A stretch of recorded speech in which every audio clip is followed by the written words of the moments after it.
کہتے ہیں کہ کیا آنکھیں بند کر کے نماز پڑھنے سے نماز نہیں ہوتی؟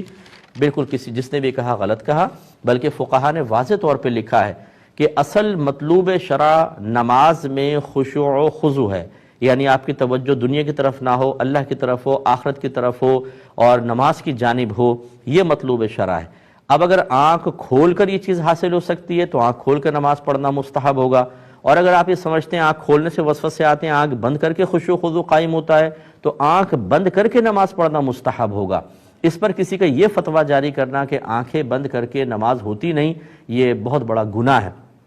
میں آپ کو بارہا عرض کر چکا ہوں، جب تک مسئلے کا علم نہ ہو کسی کو مسئلہ نہ بتائیں، کیونکہ نبی کریم صلی اللہ علیہ وسلم نے فرمایا جو بغیر علم کے فتویٰ دے اس پر زمین و آسمان کے تمام فرشتے لعنت کرتے ہیں۔ تو اب مسئلہ غلط بتانا، پھر جب کہا جائے تو یہ آپ نے تو غلط بتایا کہ ہم نے تو ایسے سنا تھا،